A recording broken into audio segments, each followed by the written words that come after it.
¿Qué tal? ¿Cómo están todos? Muy buenas noches y sean bienvenidos a un nuevo capítulo de Monday Night Football Talk junto a Randy Fuller. Soy Ricardo García Ochoa. Esta es una semana muy especial, esperando que todos se encuentren muy bien.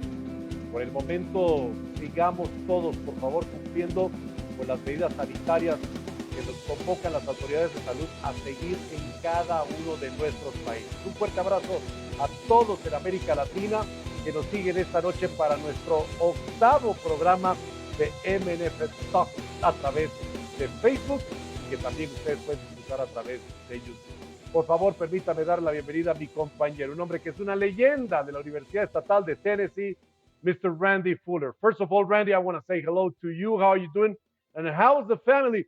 Congratulations. Last week, I know your oldest son graduated from high school, but also you spent the whole week celebrating your 50th birthday. Oh man, Ricardo, it's so good to see you again this week. And thank you. Thank you for all the love and all the wishes and the gifts, by the way. I'm still receiving gifts. If anybody want to send one, you can still send them.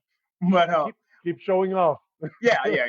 But all is well. I'm excited about Monday Night Football Talk again with you because we're always bringing in these incredible guests, sharing their knowledge and what they're doing, trendsetters. I mean, we have some incredible guests every Monday night. So, it's a long week, but this makes it really fun at the beginning of the week. So everybody's doing well. I did have a great time, and thanks. My son is happy about graduation, and let's go forward. Dice Randy que muchas gracias a todos por las felicitaciones, que se la pasó muy bien en la semana, que está contento también por la graduación de su hijo. Y bien señala Randy, en Monday Night Football Talk tenemos invitados que en ningún otro espacio, en ningún medio en América Latina, ya sea a través de la televisión, la radio o las plataformas digitales, se tienen. Hoy tenemos a un hombre que es un pionero. That's how I call him. He's a pioneer. He's an inventor. He's a scientist. Yes. He's a former football player, an actor, es un actor, jugador de fútbol americano, and a great football coach. He has a great mind, tiene una brillante mente, y en esta ocasión ustedes van a tener la oportunidad de conocerlo. Este hombre ha actuado en más de 70 películas e interpretó a OJ Simpson en la primera producción cinematográfica hecha en este caso, para televisión a través de la cadena Fox, después de aquel muy conocido caso que se suscitó en la ciudad de Los Ángeles, California.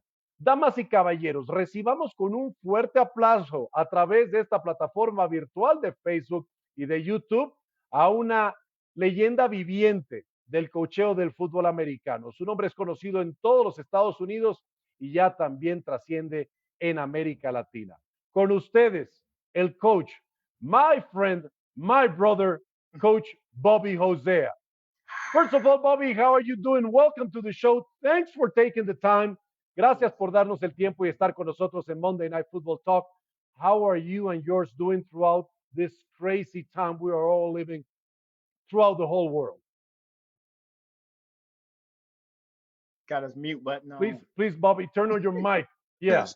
There you go. There hear you me go. now? Yes. I talk loud, guys, but I need the mic so you can hear me. Thank you for the welcome. I appreciate it, Ricardo and Randy. Great to see you guys. We're doing well. Thank God we are. I have mom, 83. I'm looking out for her, so I'm doing all the shopping and running around. Other than that, we're doing great, and I'm excited to be here to talk football. It's been a while since I talked football. I've been in the house so much, but so any chance you get to talk football is all ready to jump in. Dice Bobby que él está muy bien, que afortunadamente su familia también, su mamá tiene 83 años y está muy bien también, y que ya tenía rato de no hablar de fútbol, así que ahora lo va a hacer con todos nosotros en América Latina. Bobby, first of all, I mean, tell us that story. Cuéntanos esa historia. How do you get from Tennessee to play for the UCLA Bruins, one of the most respected football programs in college football in the U.S.? ¿Cómo pasaste de Tennessee a jugar para los Bruins de la Universidad de California, Los Ángeles? Well, my father was in the Air Force, and so I was born in Tennessee. We didn't stay there very long, so he transferred. We lived in a lot of states, and I really don't have a hometown that I was raised in other than San Bernardino, where I finished my last 2 years of high school and been here in Southern California. But we traveled all over, and he got transferred to San Bernardino in '72. And I ended up going to junior college out here, got a scholarship to UCLA. I was fortunate enough to do that, and then went there and started for 2 years, and went and played in Canadian Football League and USFL after that. Been coaching and acting ever since. So California's been a dream for me, you know, as far as my life. I've done so many things, and it's all due. Bueno, dice Bobby que le pregunto yo cómo pasó de Tennessee hasta la Universidad de California, Los Ángeles. Dice, bueno, su papá fue miembro de la Fuerza Aérea de los Estados Unidos y que él no puede en realidad decir que es de una ciudad en particular, pero que bueno, cuando se mudan al sur de California, reside en San Bernardino, juega su fútbol americano de preparatoria ya, es afortunado de recibir una beca para jugar en la Universidad de California, Los Ángeles, y de ahí como jugador. De hecho, en la temporada de 1978 logra 4 pases interceptados con UCLA, con los Bruins, uno de los programas más reconocidos del fútbol americano universitario de los Estados Unidos. Va y juega en la liga canadiense profesional del país de la hoja de maple y logra militar dentro de los Montreal Alouettes y de los Saskatchewan Rough Riders, y después jugó también en la United States Football League, la ya desaparecida USFL, para después abrirse paso entonces en el mundo del espectáculo, convirtiéndose en un actor en Hollywood. Go ahead, Randy. Bobby, hey man, so great to see you. Welcome to the show. And man, you're a man with so many hats. I was trying to figure out what question I wanted to start off with. So this is what I'm going to start off with. Yes. And we're going to work our way backwards. Okay. With all the things that you have accomplished, Bobby, what has been your singular most greatest accomplishment so far? Even though I know you're still creating things, what do you feel that you carry the most that the people can get to know you better about? All the little kids I've coached over the years have never been hurt playing football. Oh, beautiful. Beautiful, that's beautiful. Pregunta Randy, bueno, de todas las cosas que he hecho como coach de fútbol americano, Bobby, ¿qué es lo que más ha disfrutado? Dice, enseñándole a los chicos la manera correcta de jugar fútbol americano y saber que no sean lesionados. Well, Bobby, I'm going to take you, now that we're talking about the kids and teaching the kids, as Randy asked you, one of your, let's call him one of your, I won't say classmates, because he was one of your students, and one of your most developed, most famous, and most successful students coming out of your method. That's Deshaun Galson. He was a Pro Bowler in the NFL, an All Pro, and I know you coach him since he was a little boy. How did that development for you? What did it mean? ¿Qué significó para ti construir a ese gran tacleador de la NFL como Deshaun Galson, que terminó siendo Pro Bowl y All Pro en la NFL con los 49ers de San Francisco? Deshaun was no different. He wasn't like a great standout, better than everybody else. It's just that he had the skills set. I'm a corner, so he had the skill set to do the stuff that I was teaching him. And so with everything he could do, I'd say, okay, add more. Dang, okay, do that. So it turned out he just took to it like a duck to water. The hitting, the tackling, the back. So he could do everything. He's really a corner that played safety in the NFL. So when I became the head coach of the team, I was so afraid because I had every kind of little boy you could think of, like blue football teams are made of. A lot of them shouldn't even be playing. They're there, and you got to look out for them. So I literally prayed. I said, Lord, teach me to teach them. And that's what this idea came the next day. Okay. But to tell you the truth, I actually teach the kids the way I tackled. But I didn't have the words to articulate it because no one ever taught me how to tackle. I just did it. And I did it in a way that I didn't want to get hurt because hitting with your head didn't make sense. So I wasn't going to do that. So my idols were Willie Lanier, Ray Nitschke, Mike Curtis, and Dick Buckets. Wow. No others. Out of all the years I watched football and liked the game, those were the 5 guys that I admired the most and wanted to be like. So really, I'm 6'4", 240 in my mind. But I've played at 179. I was thinking I'm 240. Sounds like my game. Yeah. So Deshaun took to the tackling like nobody's business, and the whole team did. But the way he just took to it, and you could see it all through his whole career, the way he tackled it kept. Matter of fact, he hurt both his shoulders the year he went to Washington, so he redshirted his first year at the University of Washington because he had double shoulder surgery. And then 3 seasons he started there, and the next 9 years he played in the NFL, he never had another shoulder issue because when he tackled, he kept his shoulders locked, closed. So when you open to wrap, you open that joint and all that energy goes into it and it rips you everything and dislocates your shoulder. But when you rip, you never open that joint, and so that energy that you're getting from the ball carrier doesn't get into that joint and tear it up. So he stayed healthy throughout his whole career because he learned how to tackle in the 5th grade. Le pregunto yo a Bobby que, bueno, uno de sus principales discípulos o alumnos fue Dashaun Goldson, como decía hace un momento, y qué piensa él del desarrollo de Dashaun. Y dice, él coachó a Dashaun desde que estaba prácticamente en el 5º grado de primaria. Era un chiquillo apenas jugando fútbol americano y que jugaba también de back defensivo como Bobby, que jugó de esquinero en la NF, en el fútbol americano colegial y después en Canadá y en la USFL. Pero muy importante lo que dice Bobby, porque él señala que cuando él admiraba a jugadores de la NFL, seguía gente como Willie Lanier, aquel gran linebacker de los Chiefs de Kansas City, Dick Butkus, monstruo de Midway con los Bears de Chicago, Mike Curtis, gran linebacker con los Colts de Indianapolis, Ray Nitschke, otra de las grandes leyendas de la NFL con los Packers de Green Bay, y él se veía como de la estatura y el físico de ellos, pero que aprendió mejor al método que él termina utilizando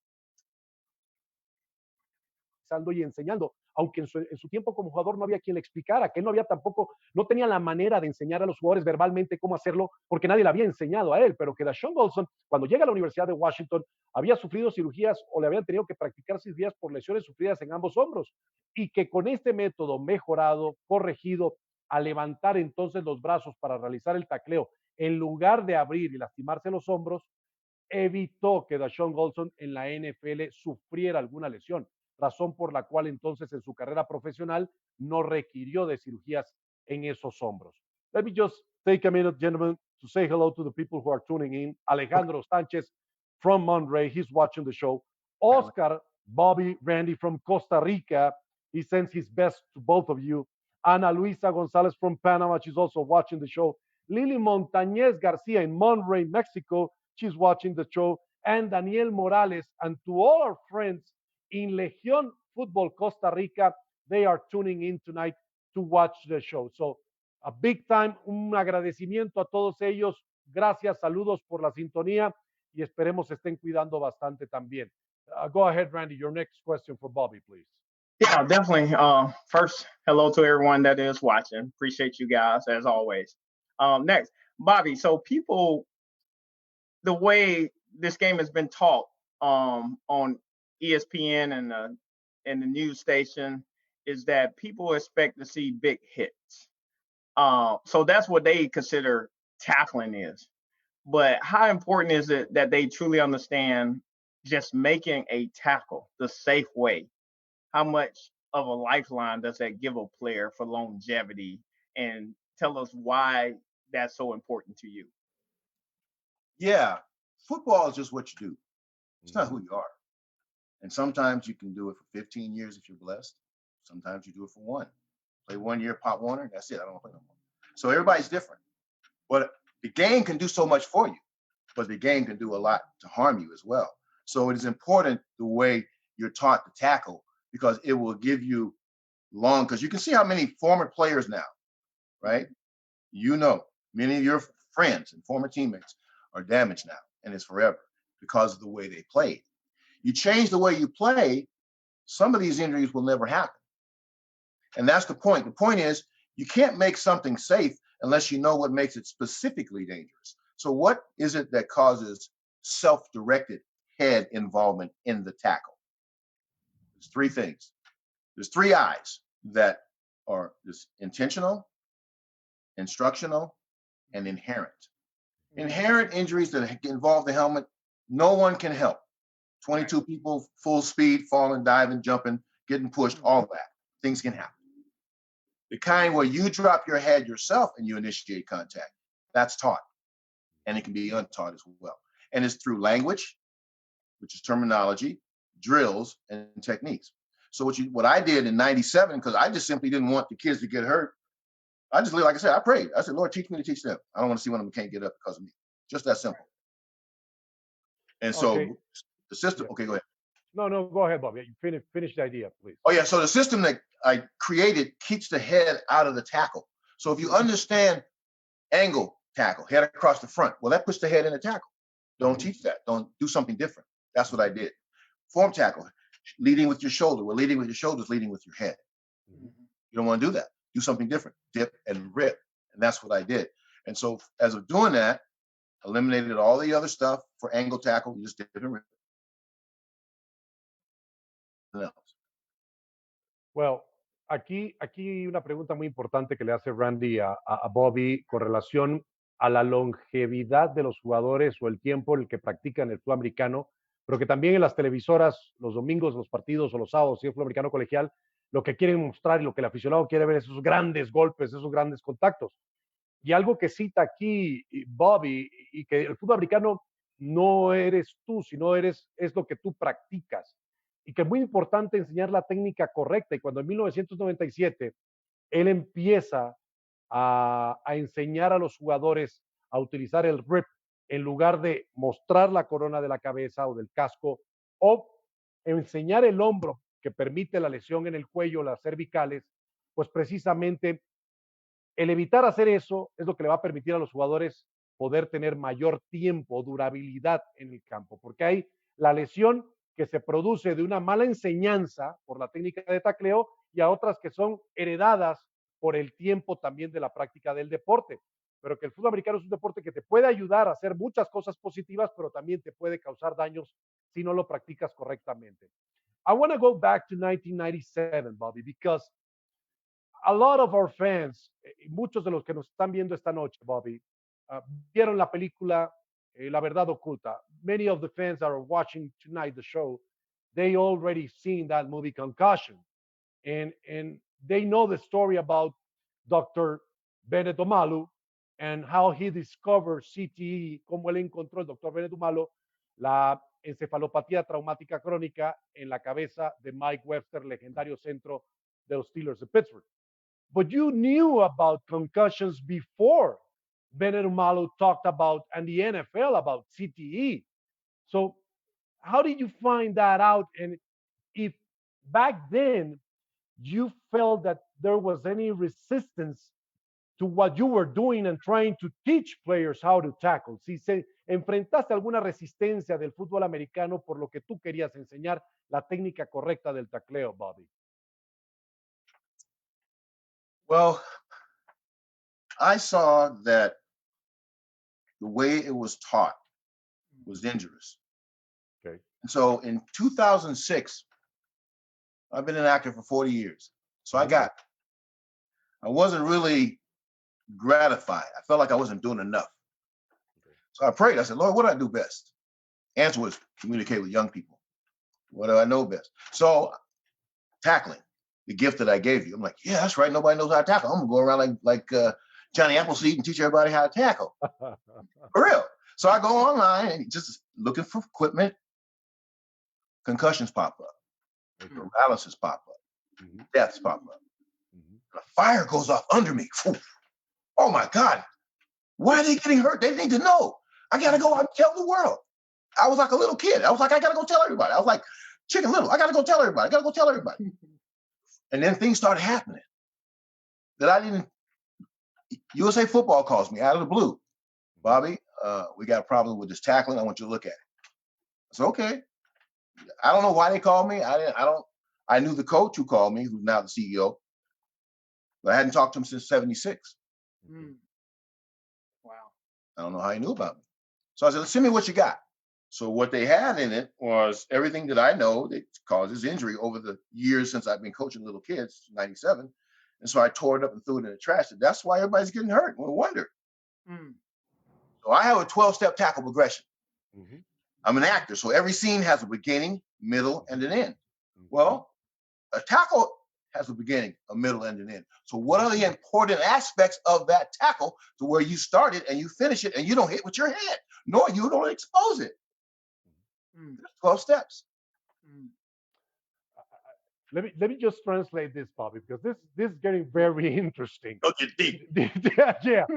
Dice Bobby, le pregunto, bueno, ok, ya sabemos la historia de las conmociones en la NFL y todo el tema, pero bueno, cuando él empieza el camino en esto como coach en el 97, me dice, bueno, en 2006 viene una llamada de USA Football, del hombre que ahora es la cabeza de la organización más importante de fútbol americano amateur en los Estados Unidos, que él tenía prácticamente desde 1976 que no hablaba con este coach de fútbol americano.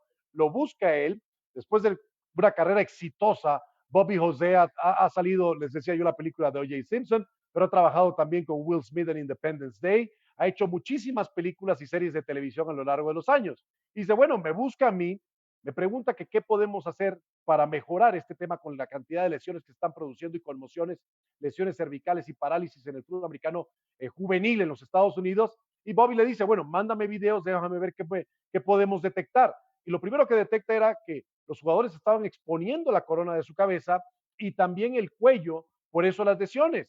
Y que bueno, empieza él a desarrollar este método de los 12 pasos, que él como actor, teniendo una carrera de 40 años, dice, bueno, en la actuación hay un principio, hay un medio y hay un final. Y por esa razón desarrolla el método, que es lo que lleva hoy a evitar de la mejor manera las lesiones de tanto conmociones como también las lesiones cervicales.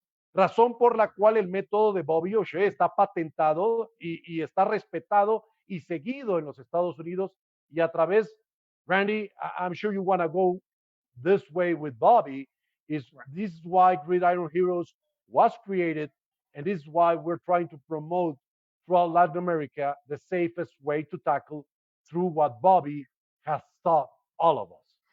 Absolutely. When I first learned the proper way, like Bobby taught it, I used to consider myself a really good tackler until I started teaching it. But I also realized that nobody could teach it like Bobby.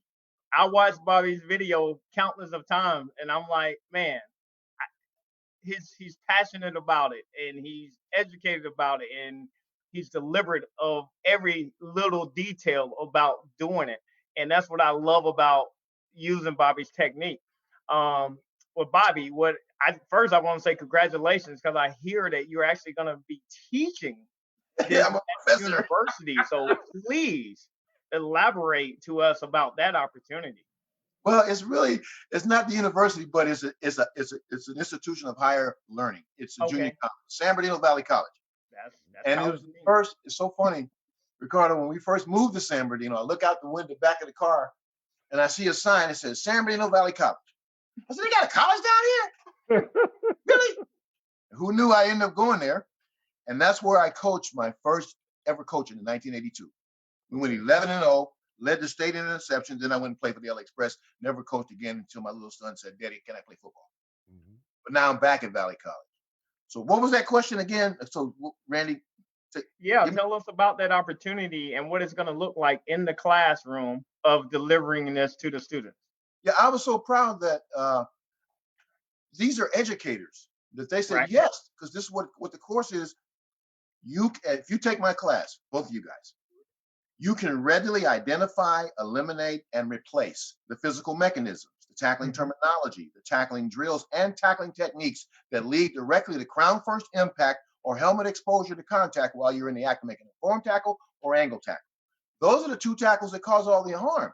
So if we fix what those two incidents cause, we eliminate those injuries won't ever happen. Mm-hmm. We'll look at what other causes. But that's what it is. So it's just you're dipping and you're ripping.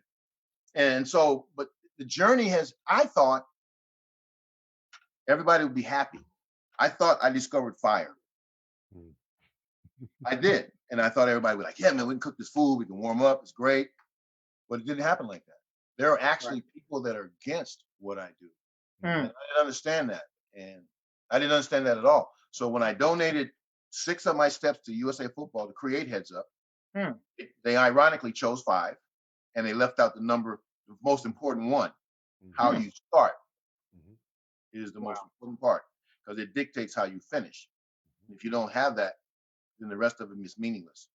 Well, anyway, they were going along with it, and then all of a sudden I get a phone call saying that people are looking on the other side and seeing the drills that I had with the kids I spent 20 minutes with on the day we shot it. You know what they were doing. They weren't used to someone like me demanding you do it. Right. So they're used to, maybe I'll do it halfway. So it came out, maybe 4 kids did it right. Right. I get a phone call saying we should put the head to the side. I go, no, don't do that. Because what you're doing, you're giving people license to say, put the head to the ball side, put the head on the ball. Well, you built it into the instructions. That's a design flaw in the instructions. Don't put it in there. Your head goes naturally to the side, just naturally. Yeah. But to teach it, now you're making the head the focal point, and that's what you're leading with all the time. And it's just that they're not willing to learn it. I don't know why they're not willing to change.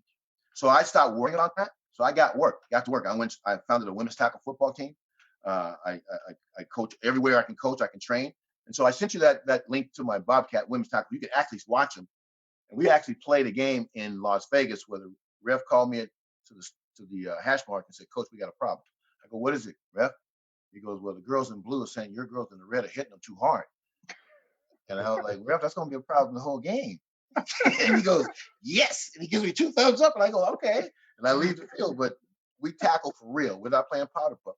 But it's the true physical nature of the sport without the helmet involvement in any of the physicality, which makes it an art and makes it true sport without the injuries. And it's eliminated.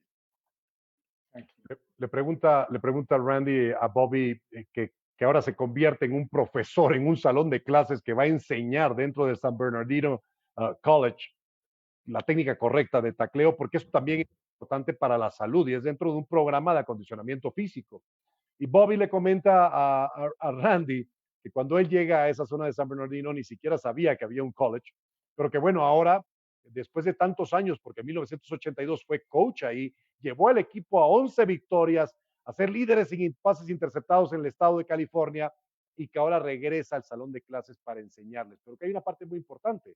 Cuando con USA Football él comparte su método, en lugar de tomar los 6 pasos que él donó a USA Football solamente tomó 5 y dejó fuera una parte muy importante, que es la parte final, el no exponer la cabeza. Y por eso siguen enseñando esta técnica de que la cabeza va hacia el sentido del balón. Exponen el cuello, sufren las lesiones y por eso tenemos las consecuencias de las conmociones que se están presentando, porque de hecho en la NFL, les voy a decir algo, de 2018 a 2019 hubo un aumento de 10 conmociones de jugadores en la NFL, cuando ya se había dado una disminución el año anterior. Entonces, en la liga tampoco, a pesar de todas las medidas que se están buscando poner en práctica, no se ha podido reducir o desaparecer por completo esto. Y que él tiene un equipo, las Bobcats. It's called Bobcats, isn't it, Bobby? Yes, sir. Go Bobcats. Right. Yeah, go Bobcats. Es un equipo femenil de fútbol americano. Fueron a un torneo en Las Vegas. El equipo al que estaban enfrentando, llega el referee con Bobby y le dice, hey, coach, se están quejando las jugadoras del otro equipo que las suyas las están golpeando con mucha rudeza. Dice Bobby, bueno, se van a tener que quejar todo el juego porque precisamente de eso se trata el método que yo les enseño para que golpeen. El fútbol americano es un deporte muy rudo, es un deporte no de contacto, es un deporte de colisión, pero bien practicada, bien enseñados los fundamentos del tacleo, se logra el éxito sin lesiones de los jugadores. Gentlemen, let me just quick hello to Big Blue Monterey, New York Giants fans. They're watching the show tonight. Also, the Patriots fans in Costa Rica. They are watching the show and writing also. Patriots News Costa Rica, they are watching the show. And also to our good friends from Football Grill Nation in Monterey. We have to take you to Monterey, Bobby. Yes. The best football grills, the best tailgating in all of Mexico is in Monterey. That's right. Okay. So we're going to take a quick break, gentlemen, and we'll come back and we'll keep talking with Bobby.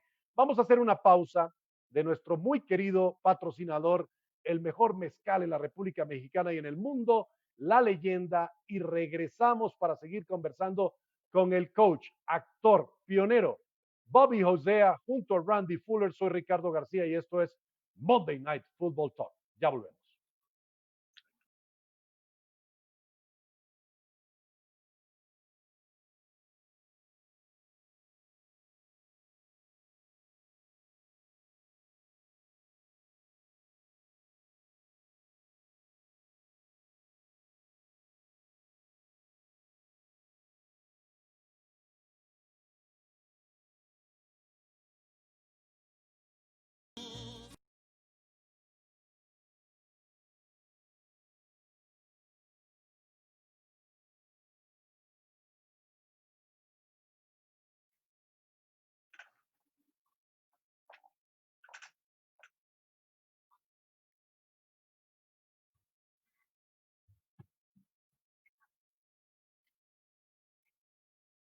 Ok, estamos de regreso en Monday Night Football Talk, hoy disfrutando de la presencia en este programa del coach Bobby Hosea, un gran hombre dentro del fútbol americano y también dentro de la historia cinematográfica, porque ha hecho varias películas a lo largo de sus 40 años de carrera en el cine.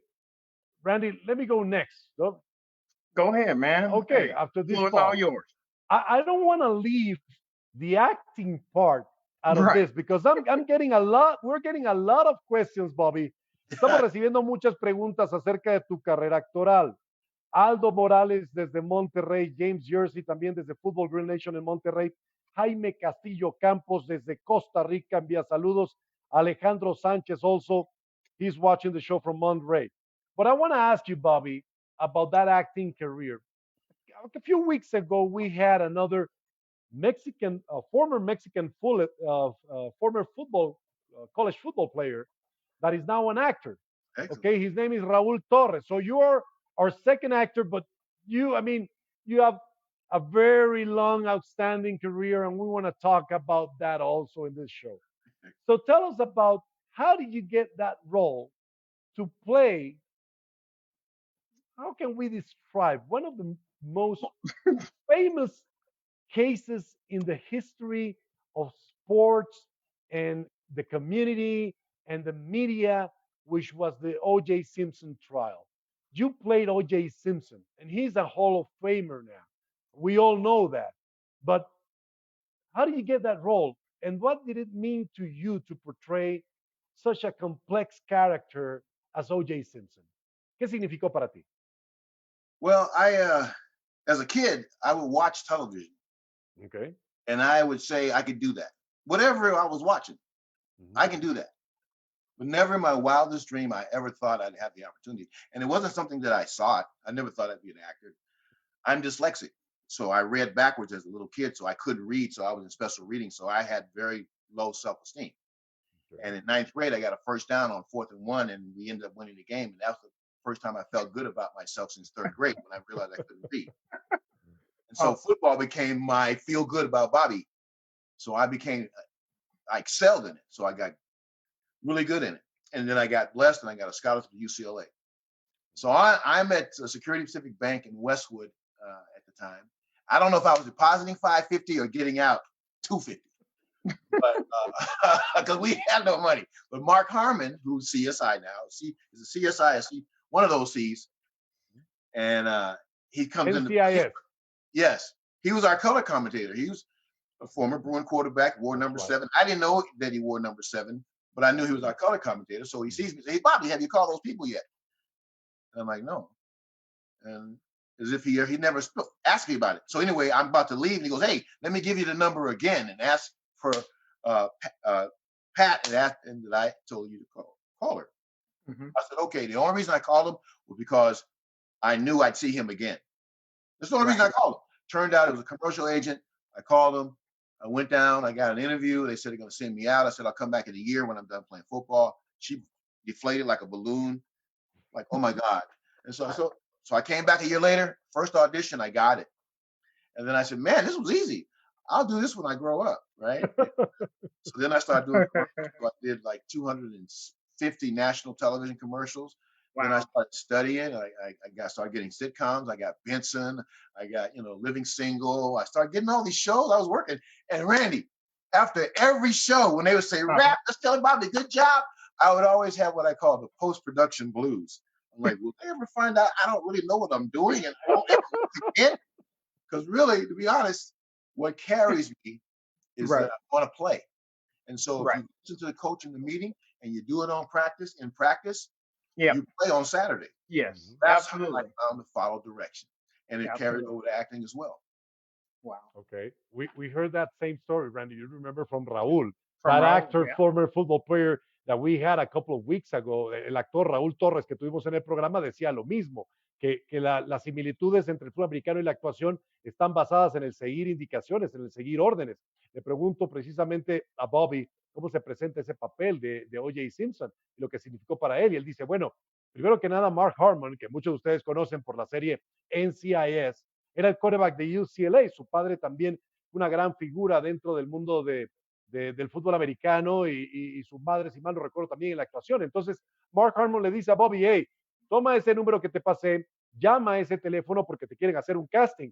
Y Bobby acude a este tema después de un tiempo y se convierte en una figura para los comerciales de una marca muy famosa de renta de automóviles y a nivel nacional. Y después de ahí se presentan otras oportunidades para hacer programas de televisión famosos en la década de 1980 y llega entonces esta oportunidad de actuar haciendo la película de OJ Simpson, la historia de OJ Simpson. Pero algo muy importante, dice Bobby, cuando terminaban la grabación, que decían, aquí acabamos, que en inglés se dice, it's a wrap, decía Bobby, esta gente no se ha dado cuenta que yo no tengo la menor idea de lo que estoy haciendo. Bobby creció siendo un niño con dislexia, tenía que leer de atrás para adelante, era una persona con una muy baja autoestima, pero que con el paso del tiempo y el fútbol americano le ayudó mucho para mejorar en esos aspectos. This is a fantastic story, Bobby. Go ahead, Randy. Yeah, man. Like I said, Bobby got so many hats. We're just gonna take one hat off and go to the next one. So I think you just wrote a script, Bobby, about Go Bobcats. All right. If you decide to write a movie, you can start with the girls tackling and all that. That's a great story in itself. But I want the people to continue to get to know who you are. We understand you're passionate about the kids and the safety of football. We also understand that you're passionate about your family, and we realize that you do take this acting thing in serious because you are in front of a lot of people, and it means a lot. So just can you tell us what else you're involved in and what else can we know about so maybe we can extend ourselves to help you in any kind of way? Well, my goal, I don't know, I guess the Lord put this in me. I want to coach everybody's kid. So my goal is for the Hosea method to become the national standard of care for teaching tackling in America. And because that's going to protect kids from, because there is no standard of care. Standard of care means I've done my due diligence to minimize what is most dangerous about any activity. So if you look at football, what's most dangerous about it is the act of making a tackle. How do we make it less dangerous? That's the main thing. So right now, the fact that now my class will start spring of 21, in the spring of 2021, my course, that started. And also in January 2021, California passed a law that all youth tackle football coaches have to be certified in a blocking and tackling technique that takes the head out of the collision. There's only one on the planet. So California is going to have a standard of care in 2021. So I put my course online for $5 a month subscription because 2020 is going to be a wild, wild west year in terms of people coming in with try my tackling. And it's going to be crazy, just like it's been the last 7 years since the heads up started, and they haven't fixed it. Well, now that they have a standard of care that's based on science, what are they going to look around and find one? There's only one. Right. It's been sitting here waiting. But I haven't been waiting. I went to work when I had the second largest youth football organization in America to train their coaches. And when that USA football stuff went down and Pop Warner came together with USA football, they squashed my stuff. So all my stuff went out the window. For the last 7 years, I haven't trained, but I said, okay, let me go get a women's football team. Let me do my camps. I've been coaching at San Bernardino Valley College the last 3 years.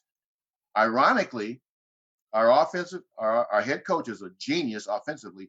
We run more plays on offense than any junior college in America. Therefore, we've had more defensive plays than any junior college team in America.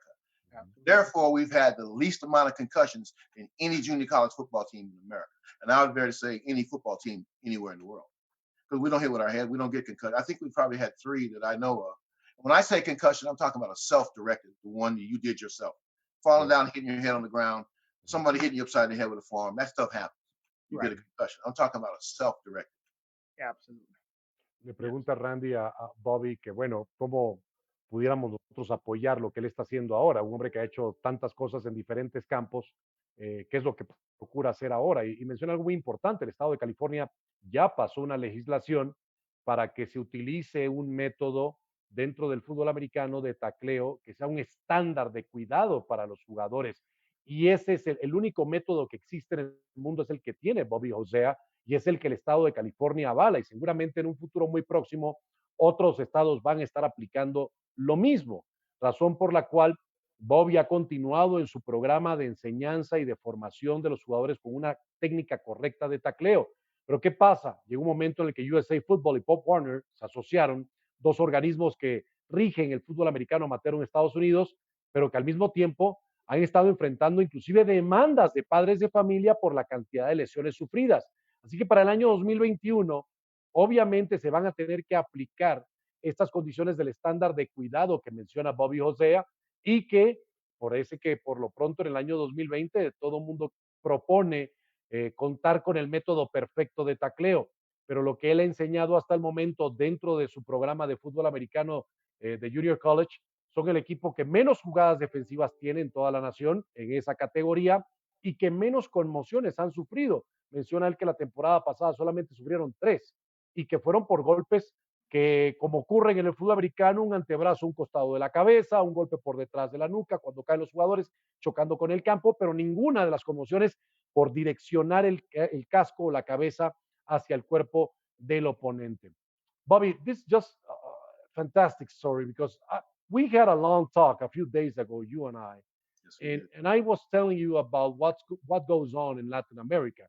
Tuve una conversación con Bobby hace un par de días, hablamos más de una hora de lo que pasa en el fútbol americano de Latinoamérica y que rara vez se sabe de conmociones porque o no se saben tratar o no se registran como tales. What do we need to learn, Bobby, in Latin America to change the culture of how we play and teach football? ¿Qué tenemos que hacer para cambiar la cultura de cómo se practica y se enseña el fútbol americano en América Latina? Okay, if you're going to be a coach, to coach tackle football, you want to ask 5 questions when you teach your athletes to tackle. Okay. First is, there's 2 tackles. If I were to ask Randy or ask you if you were a coach, I'd say, Coach, what do you teach on an angle tackle? Okay. Most coaches will tell you head across the front or head to the side. Right. Then the next question is, what is the objective of that instruction? Mhm. That means the coach now has got to articulate why he's telling his athlete to tackle in that way. Mhm. So once he tells you that, the next question is, what is the risk of that instruction? Mhm. So now the coach has to look at what he is telling this kid to do and visualize it and say, well, in that body posture, maybe this, and that. Then you say, okay, what is the consequence of that risk? Then he gives you maybe 6, 7, 8 different things. Mhm. I can think of 9 and 7, 12 more things. They just kind of make it shorter, but I tell them more. Okay. Then the next question is, what is the result of that consequence? You have a paralyzed little boy, a brain damaged child, a dead little boy because of your instruction. And what's going to happen as a result of that? You're going to get sued if you have a heart, which you do. No coach wants to hurt their kids. Mhm. You're going to have a hole in your heart the rest of your life because you told him to do it that way. Now he can't get up. Last question. What is the alternative to the original instruction? Mhm. And I flip it on them. I say, ask me every question I just asked you. And so the last question, when you ask me, what is the alternative? None. And when you ask me, what is the risk? None. What is the consequence? None. What is the result? A fundamentally sound, solid tackle. That is the result. There's no injury. So once you understand that, now you have to look at what you teach and what body posture it places your athlete in. And you have to open your mind and say, well, what can I do that eliminates that? Now that I've identified it, now I have to eliminate it and replace it. And that's where due diligence comes in. And you search it out. All you got to do is Google me. You'll find it. Dice, le pregunta a Bobby, bueno, ¿qué tenemos que hacer en América Latina? Y señala algo muy claro. Hay un proceso y lo primero que tienen que hacer los coaches es, que en este caso él lo haría, le preguntaría al coach, bueno, ¿qué es lo que estás enseñando? Y ya cuando el coach le contesta, bueno, la manera como se le enseña a los jugadores a taclear es hacia un costado la cabeza. Y a él le pregunta, bueno, ¿y por qué? Y ese proceso va a llevar unas respuestas a los entrenadores que después van a terminar Bueno, cuando Bobby les preguntaría, bueno, ¿estás preparado para las consecuencias de lo que estás enseñando? ¿Cuáles son esas consecuencias?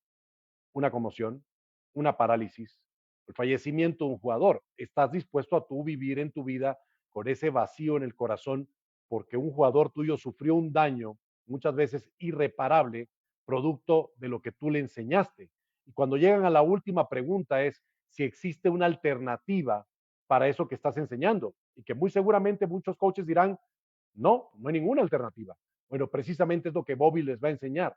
Claro que sí le existe. Sí existe. ¿Por qué? Porque con el método de tacleo correcto se evitan las lesiones, se evitan las consecuencias, se desarrolla mejor al jugador y se aplica una técnica de tacleo correcta que produce lo que se quiere. El tacleo sin lesión para el jugador. Go ahead, Randy. We're heading the final stretch, but I'm enjoying this. Oh man, this is great. I'm really passionate about this topic, Bobby, and I'll tell you why. I was a big hitter. I was only 5'10" and a half, 175 pounds, and I laid everything I had into every single hit. Yes. My draft day report from Mel Kiper was pound for pound. I was the toughest player in the draft, just to give you an idea. Mel Kiper doesn't know nothing about football. I remember having games of, hey, let me get my love here, okay? I remember having games of 22 tackles. But I was saying that one of my worst concussions, Bobby, was I was rushing in to block a punt.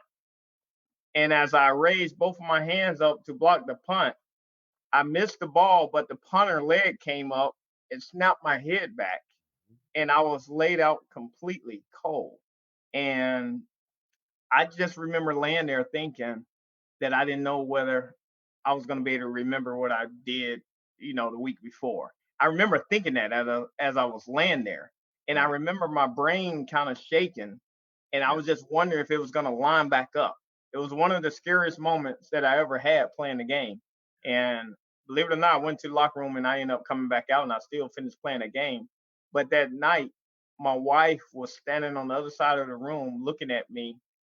And she said she didn't recognize who that guy was because I was a whole nother person because my brain was so scattered.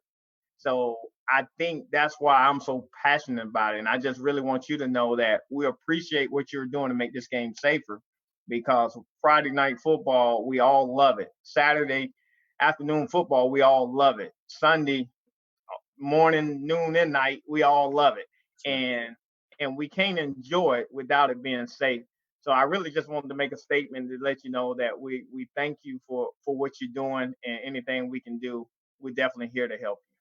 Randy, how you can help me, guys like yourself, like for example, the Gridiron Heroes, those 50 plus little boys who've been paralyzed playing this game.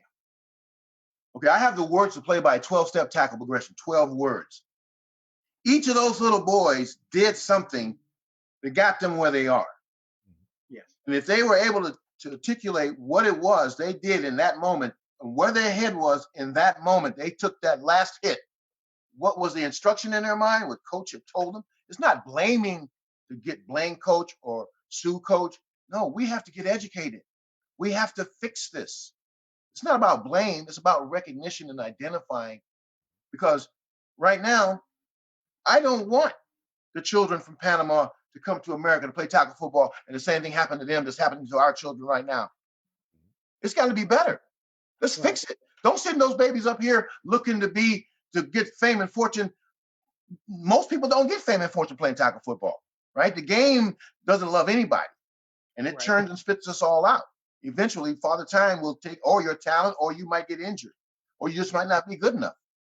Absolutely. So we got to take care of them. And my goal, hopefully, we can build where you have a train them up academy down there in Panama or in South America, where these people, kids and coaches can actually be trained, where they can go compete and get these scholarships to these colleges in America and take advantage of what football can do for you. Football is great. Yes, if it's brought to you properly. If you do it right, it can be wonderful. But it can be harmful too if it's not brought to you properly as well. And that's what I want to fix, because it's a great game. And there's great talent that's untapped down there in South and Central America. I know there has to be, because where there's Black people that we were slaves there, we were slaves here, it's the same people, the same demographic. So that's a resource of talent that's just waiting. That could be not just for the play, but kids to get opportunities that they can't get otherwise. Well, this country allows that for them, and they can take advantage of it. We want to do it the right way, to where it'll be a blessing, not a curse. Randy recuerda un capítulo en su vida como jugador profesional de fútbol americano después de que fue seleccionado en la cuarta ronda del draft de la NFL por los Broncos de Denver. And we have the Denver Broncos fans from Mexico watching the show just only because of you, Randy, because they remember you were drafted by the Broncos more than 30 years ago. Also, André Antonio, André Antonio está viendo el programa. Gracias, André, por tu mensaje. Gerardo Lerma, te mando un fuerte abrazo hasta Monterrey. Club Águilas de Saltillo, Coahuila, which is in a capital city in the state of Coahuila. Bobby, Randy, in the northeastern part of Mexico, they're watching the show.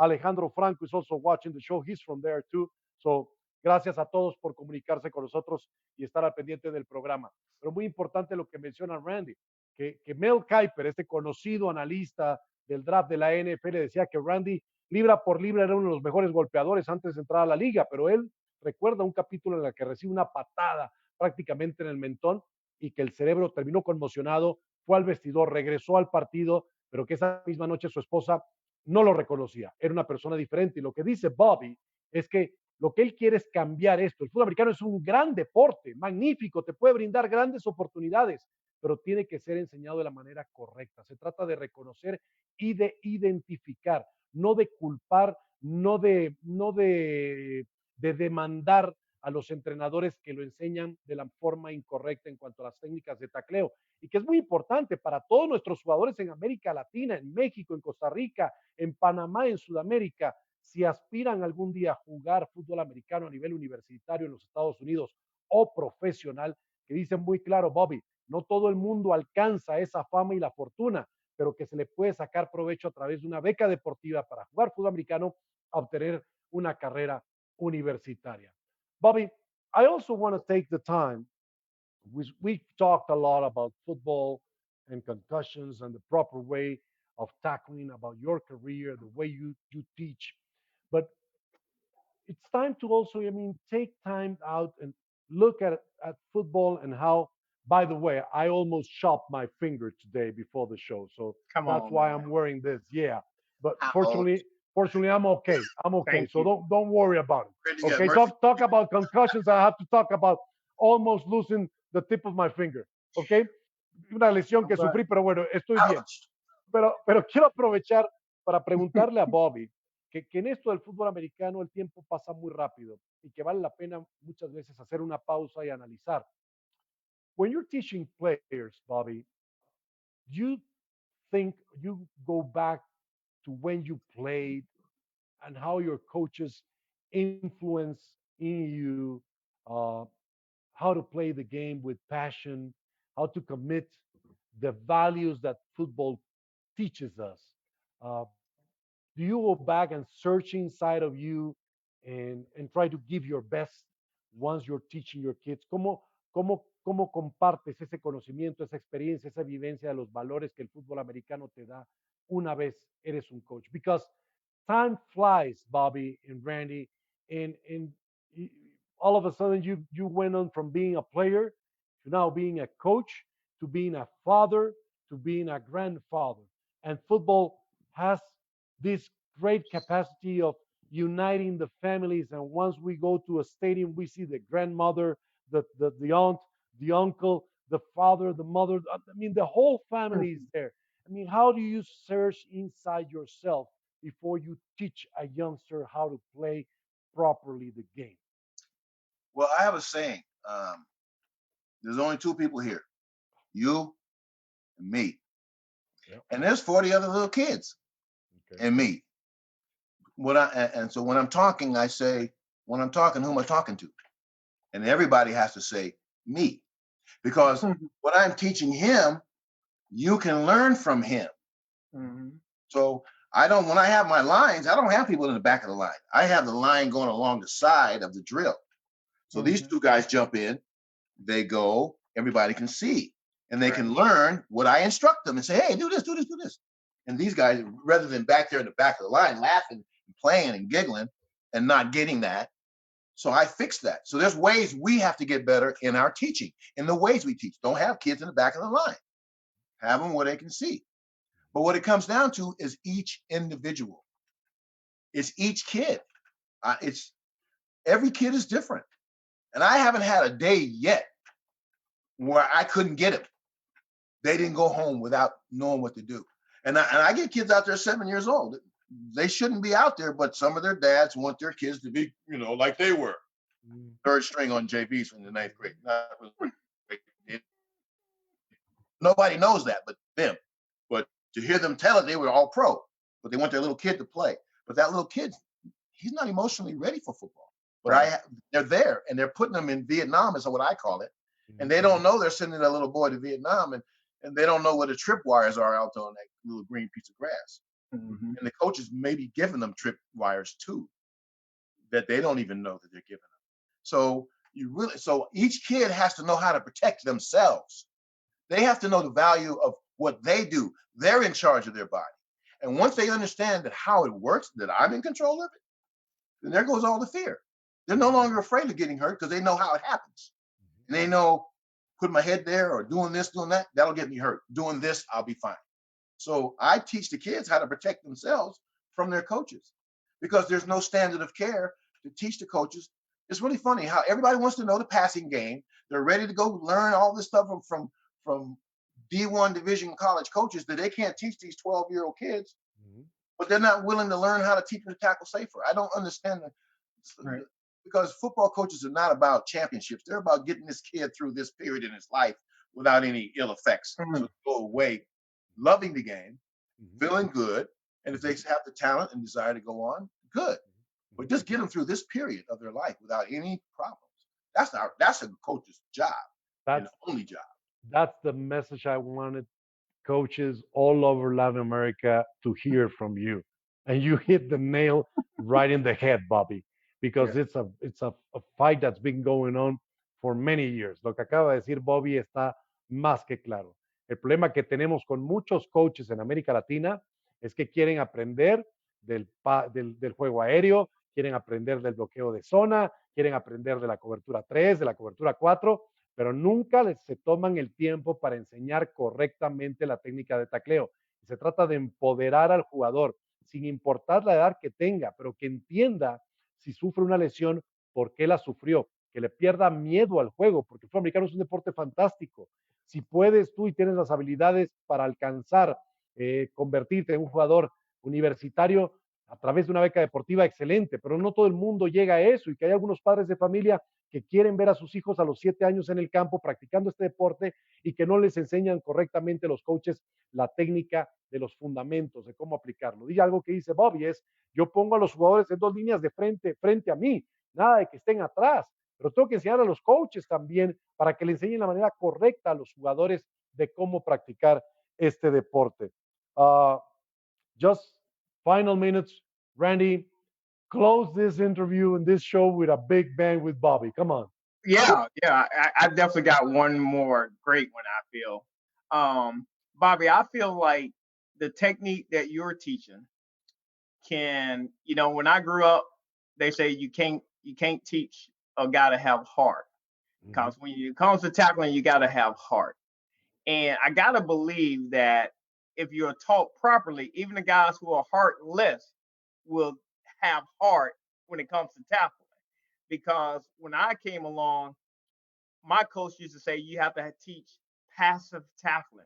That means start them off 5 yards apart or closer and get them used to hitting each other before you back them up 10 yards or put them in a bowling ring and tackle that way. Yeah. But I really feel like the way you teach it, even the guys without heart will enjoy tackling and feel good about it. What are your thoughts on that? You hit it on the head. That's what it's about. It's for the guys on offense. It's for the people who tackle the least when they got to tackle now. It's like interception, fumble, scoop and score. No, I got to go get him, and I got to get him right. So the system that he's learning doesn't rub off. He's got to do it in the moment. And that's what's the beauty of this system. The least of them. That's what it's for. It's for the least of them. If I can teach women that have never played tackle football to the point where I'm getting the referee coming to tell me, hey, man, we got the other coaches saying y'all hitting too hard. I'm like, well, what's wrong? What am I going to do? Good. Nice. But you can play true to the physical nature of the game. The game is physical. For example, because little boys like gross stuff, sticky, gooey, nasty stuff. So what do we say? Tell them what you want. I want to see your snot. Where does snot come from? Your nose. What do you see with your eyes? I'm looking up your nose. You're never going to see snot, but you're always looking.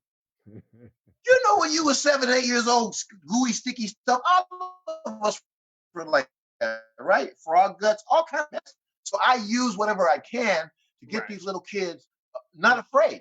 And I'm telling you, Randy, 7 and 8, I had a dad, this is the truth, I know you got time, but I had a dad call me out of the blue one day. And he says, Coach Bobby, man, look, I come out of the garage into the house, my little boy, he's 7, he says, I want to see your snot. And he dips and he rips on me and goes, Bobby, it hurt. I was like, yeah, it's supposed to hurt. Yeah, you did it right. Well, what all it is you're hitting with your legs and all your power. Your hips transfer your power. Your arms activate your hips, and your shoulders deliver it. Yeah. So when you just hit with one shoulder, you're putting your head down and you're dissipating your power to that side. Right. And that running ball carrier is running full speed. So you're absorbing, and you're setting yourself up to get hurt. So it's really about being educated and change. That's all it is. And I don't understand it. But, I used to ask the Lord, why? Why is it that I'm the only person? And it just simply came back. The Lord said, you asked. And you asked out of love. And I didn't care about winning. None of that. I didn't want to see anybody not be able to get up. That's the only, in all these years, 24 years, not one player ever doing it right. And that's the point. Once you understand how to do it right, there's only one way to do it right. There's a lot of ways to do stuff. There's only one way to do it right. Yep. And if the goal is not to get hurt, not to hurt him either, not to set myself up to be hurt, then this is the way to do it, and no other way. And that's why I had to separate myself from USA football, because they didn't understand this was about injury prevention, not coaches who don't want to take the time to learn how to do it and teach. Get out of the game then. You don't belong in the game. Get out. Randy le pregunta a Bobby, normalmente se considera que para taclear tienes que tener corazón, porque es una característica del buen golpe, pero que hay muchos jugadores, y le tocó a Randy en su carrera profesional ver a varios que, bueno, no tienen el corazón para propinar ese golpe, pero que el método que Bobby Hosea enseña, no importa si tienes corazón o no, y Bobby dice algo muy claro, ¿cómo es posible que yo pueda enseñarle a damas que en su vida han practicado el fútbol americano de tacleo a taclear correctamente y lo hagan de la manera como lo hacen? Que aquí se trata de enseñar para proteger al jugador, pero que si hay entrenadores que no están dispuestos, y por eso la ruptura entre Bobby y USA Football, precisamente porque no quieren dedicarle el tiempo a enseñar la manera correcta de tacleo. Y si hay coaches que no lo quieren hacer, entonces que se salgan del fútbol americano. Esto es de prevenir las lesiones a los jugadores y de enseñarles a disfrutar también la práctica de este deporte. Cómo esa transferencia de la potencia de las piernas sube a la cadera, de la cadera provoca entonces el movimiento de los brazos y logra entonces realizar una buena tacleada sin exponer el hombro y obviamente mucho menos el cuello y la cabeza. Well, gentlemen, we've given overtime, and I'm sure people must appreciate what we're doing tonight. I know we are, Bobby. It's been just fantastic. I've enjoyed this show with you. I know we'll keep talking. I hope so. And yeah, and 2021 will be the Bobby Hosea tour throughout Latin America. Amen. That's right. And you're going to take Randy and me with you, and Cersei, and we're going to be, that's right. Oh, for real. And we're going to do this. Nos ha encantado y hemos disfrutado del show con Bobby. Bobby, one final word to all the fans that are watching the show. A lot of parents, coaches, players, we keep getting messages. Enrique Maldonado, a coach from Monterrey, he's saying that the helmet is not a weapon to be used on the field. Raul Mendez, which is the president of the Kiwanis Football League in Panama, we're going to go down there. We're going to take you there to meet them. They have a great organization, great football field down there in Panama. He's watching the show. So they're all tuning in, and I'm sure they have learned a lot and enjoyed hearing it from you. So I want to, please, sir, ask you for one final word for all the fans that are watching the show tonight. Well, I love any and everybody that loves tackle football. It's the greatest game in the world, but it loves nobody. And it will hurt any and all who play it. Play it intelligently, play it with passion, but get educated first. Understand that there are injuries in the games and they're not accidents. They're by design. It's no different than if you drive a car a certain way, like with your eyes closed, okay, with your lights off at night. You're going to have an accident because you're using elements that don't make it safe to drive. Closing your eyes, lights off at night. Well, there are elements in tackle football that are just as dangerous as driving with your lights off at night. Dice Bobby, yeah, dice Bobby que definitivamente él ama el fútbol americano. El fútbol americano es un gran deporte y que hay una manera correcta de aprender a taclear, que es algo muy similar a conducir un vehículo, un automóvil, con los ojos cerrados o las luces apagadas si no lo haces de la manera correcta. Un accidente se va a presentar. Y en el caso del fútbol americano, si no tacleas de la manera correcta, lamentablemente se van a presentar esas lesiones. Randy, it's the end of the line. We've reached the end zone, so it's the end of the show. Yeah, I mean, I wish we could keep talking with Bobby for an hour more, but we have to say goodbye for tonight. So, Bobby, from all of us, thank you for taking the time. We sincerely appreciate it. We looked forward for several weeks to having you on the show, and I know that it has been just a blessing having you tonight talking about tackling football and telling the people about your outstanding both acting and football career, my brother. Okay. Absolutely. Yeah, thank you so much. I mean, what you're doing for the world, because the football's played around the world. It's incredible. So keep up the good work. We look forward to connecting with you later on. And I just want to say goodbye to Raul, Enrique, Alejandro, Anna, all the people I can remember. I just want to give y'all a shout out. Good on real work. I love all you guys. And Bobby, we love you, and we look forward to talking to you soon. Bueno, hemos llegado al final del programa. En nombre del señor Bobby Hosea, que pronto lo verán en América Latina con ese gran método de tacleo. Y visiten también su página de internet. Si quieren conocer más de Bobby Hosea, búsquenlo con el método, búsquenlo como el 12-step tackling training method. Búsquenlo en internet, googleen a Bobby Hosea. Ya tienen ahí su en pantalla, pueden ver también su cuenta de Twitter. En nombre de Randy Fuller, Gonzalo Torres en la producción, soy Ricardo García. Que tengan una extraordinaria noche y gracias por sintonizar esta edición de Monday Night Football Talk. Hasta la próxima. Adiós. Bye, everybody.